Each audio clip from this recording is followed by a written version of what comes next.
नमस्कार दोस्तों, आप सभी लोगों का एक बार फिर से स्वागत है इलेक्ट्रिकल क्लब में। दोस्तों आज की इस वीडियो में हम बात करने वाले हैं ईआईएम के मोस्ट इंपॉर्टेंट क्वेश्चन के बारे में। साथ ही आप लोग को बताऊंगा कि आपके किस कारण से बैक लगी है और इस बार से आप अपनी बैक कैसे क्लियर कर सकते हैं। सारी जानकारी आप लोग को इस वीडियो में मिल जाएगी, लास्ट तक वीडियो में बने रहिएगा। इसी के साथ आप लोग को ये बता दें कि जिन लोगों ने अभी तक व्हाट्सएप ग्रुप और टेलीग्राम चैनल नहीं ज्वाइन किया है वो लोग ज्वाइन कर लीजिएगा। लिंक आप लोग को इसी वीडियो के डिस्क्रिप्शन पर मिल जाएगी। वहाँ आप लोगों को टेलीग्राम चैनल और व्हाट्सएप ग्रुप पर ईआईएम की नोट्स मिल जाएगी और जितने भी आप सब्जेक्ट की बैक है या फिर आप पढ़ना चाहते हैं तो सारी वहाँ पर नोट्स पीडीएफ आप लोग को मिल जाएंगी। और इसी के अलावा जितने भी नए स्टूडेंट चैनल को जुड़े हुए हैं, वीडियो देख रहे हैं, तो चैनल को सब्सक्राइब करके बेल आइकन जरूर प्रेस कर ले, ताकि इलेक्ट्रिकल से रिलेटेड, पॉलीटेक्निक से रिलेटेड व एग्जाम से रिलेटेड जितनी भी जानकारी है आप लोग को इसी चैनल पर मिलती रहेगी। तो चलिए वीडियो को स्टार्ट कर लेते हैं दोस्तों, बिना किसी देरी के।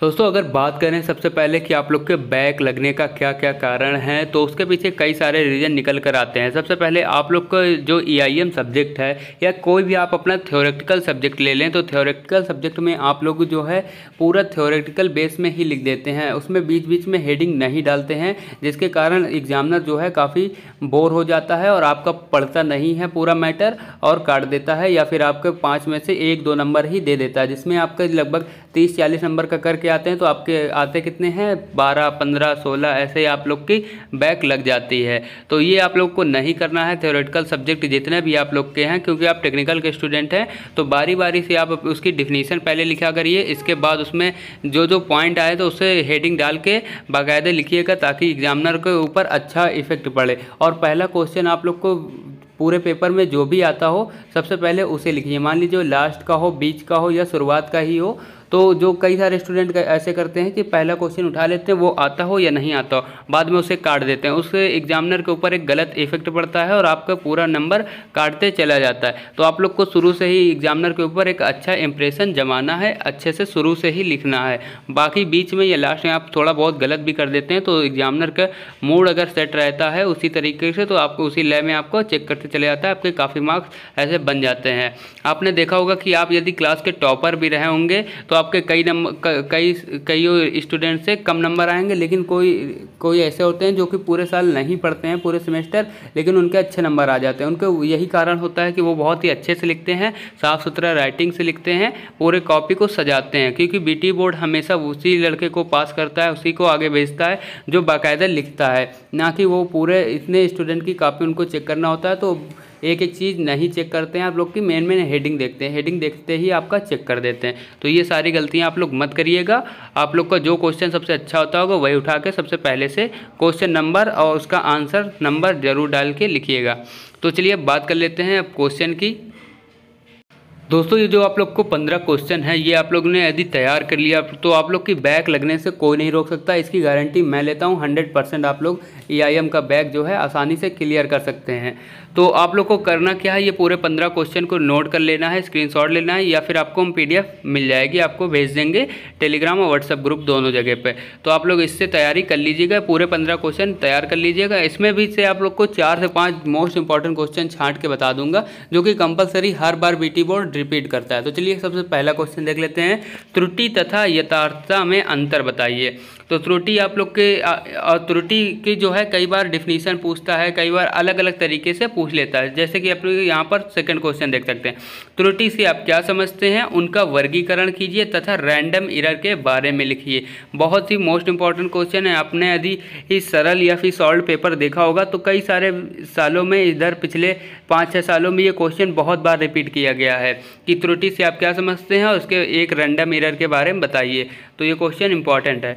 इसके बाद थर्ड है प्राइमरी तथा सेकेंडरी उपयंत्र यानी इंस्ट्रूमेंट के में अंतर बताइए। इसके बाद चौथा क्वेश्चन और तीसरा क्वेश्चन में आप लोग काफ़ी बार कंफ्यूज हो जाते हैं, तो तीसरे में चौथा लिखाते हैं, चौथे में तीसरा लिखाते हैं। तो देखिए क्या है चौथा है उपयंत्र परिणामित्र में क्या अंतर है, यानी कि इंस्ट्रूमेंट ट्रांसफार्मर क्या है। और ऊपर यहाँ पर था उपयंत्र, लेकिन यहाँ पर उपयंत्र परिणामित्र यानी कि ट्रांसफार्मर। तो उपयंत्र क्या होता है, जो एक मूल विषय से रूपांतरित करता है।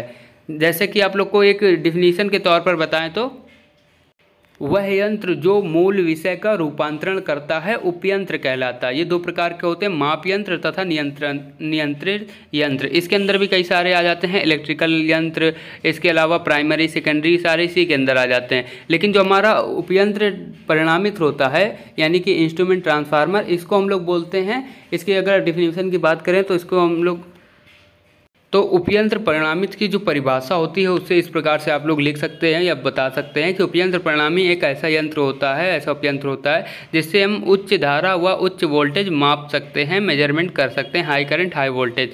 इसके अंदर आते हैं दो CT-PT यानी कि धारा परिणामित और विभव परिणामित। तो ये CT-PT में आप लोग को इसी के अंदर लिखना है। तो तीसरा और चौथा क्वेश्चन आप लोग को आशा करता हूँ कि समझ में आ गया होगा। नेक्स्ट देख लेते हैं, निम्न पर टिप्पणी लिखिए। तो यहाँ पर 4 हमने दे दिया है लेकिन एग्जाम पे 5 आता है, तो 1-1 नंबर या फिर 2-2 नंबर की डिफिनीशन रहती है। यथार्थता, परिशुद्धता, पैमाना और सुग्राहिता। तो ये 4 तो आपकी कंपलसरी कई बार पूछी गई हैं, तो इनको तो आप लोग इंपॉर्टेंट है, ये याद कर लीजिएगा। इसके बाद हम बात करें अगर नेक्स्ट क्वेश्चन की, डायनमो टाइप वाट मीटर। तो ये 2 प्रकार के होते हैं, आप लोग ने सही से अगर पढ़ा होगा तो डायनमो टाइप वाट मीटर है और एक डायनमो टाइप उपयंत्र है। तो आप लोग अच्छे से दोनों में अंतर देख लीजिएगा, इसके बाद पढ़िएगा। ये आप लोग का 6 नंबर जो है बहुत इंपॉर्टेंट है। इसके बाद है राइट मैक्सिमम डिमांड इंडिकेटर। आप लोग के 2 प्रकार के इंडिकेटर है, एक मैक्सिमम डिमांड है, एक राइट का मैक्सिमम। एक U आकार की नली वाला आपने देखा होगा, वो काफ़ी इंपॉर्टेंट है। इसके बाद है 8वें में है मैक्सवेल ब्रिज व केल्विन ब्रिज, ये दोनों आप लोग याद कर लीजिएगा। नेक्स्ट है रेखीय परिवर्ती पारक्रमक यानी कि इसे शॉर्ट में बोलते हैं LVDT। इसके बाद है 10वां VTVM, ये आप लोग को छोड़ना नहीं है, आप लोग कोई भी पेपर उठा के देख सकते हैं, सॉल्व पेपर, ये बार बार पूछे गए हैं। तो आप लोग ये सारे क्वेश्चन अगर पढ़ के जाएंगे तो आपकी बैग जो है एकदम से क्लियर हो जाएगी, आप लोग परेशान होने की ज़रूरत नहीं है। नेक्स्ट है CRT क्या, क्योंकि आप लोग ने पिछली बार का जो पेपर दिया होगा सबसे पहले जब आपकी बैग आई होगी तो ये सारे क्वेश्चन आप लोग ने नहीं पढ़े होंगे, या आशा करता हूँ 2-4 अगर पढ़े भी होंगे तो हो सकता है कि क्वेश्चन ना फंसे हो। तो लेकिन इस बार क्या है, कई बार जो रिपीट करता रहता है तो उस बार जैसे नहीं आए तो इस बार वो क्वेश्चन जरूर रिपीट करेगा BT बोर्ड। नेक्स्ट क्वेश्चन है ट्रांसड्यूसर का क्या कार्य करता है, ट्रांसड्यूसर क्या कार्य करता है। तो ट्रांसड्यूसर के बारे में हमने यहाँ पर जितने भी क्वेश्चन हैं सब शॉर्ट में लिखे हैं। जैसे 10वां देख लीजिए VTVM, तो हमने इसके आगे नहीं लिखा कि क्या करता है, वर्गीकरण कीजिए, प्रकाश डालिए, सचित्र वर्णन कीजिए। तो आगे का आप लोग समझ जाइएगा, यही आगे रहता है कि सचित्र वर्णन कीजिए, संदर्भ सहित व्याख्या कीजिए, ये सारी चीज़ें आगे आपको करना रहता है। नेक्स्ट है 13 नंबर क्वेश्चन, मल्टीमीटर का कार्य सिद्धांत बताइए। 14 नंबर है आकर्षण टाइप या आकर्षण प्रारूपित चल लौह माप यंत्र की व्याख्या कीजिए। नेक्स्ट है मेगर और ओम मीटर में टिप्पणी कीजिए। तो ये 15 जो क्वेश्चन आपको हमने यहाँ पर बताए हैं, यदि आपने इनमें से कम 4 से 5 तैयार कर लिए, चलिए 4 से 5 आप लोग कौन कौन तैयार कर लीजिए। सबसे पहले आप लोग ये कर लीजिएगा दूसरा क्वेश्चन, त्रुटि से आप क्या समझते हैं और रैंडम एरर कंपलसरी आने वाला है इस बार। सेकंड आप लोग का है चौथा, उपयंत्र परिणामित्र क्या है, इसमें आ जाएगा आपके अंदर CT और PT।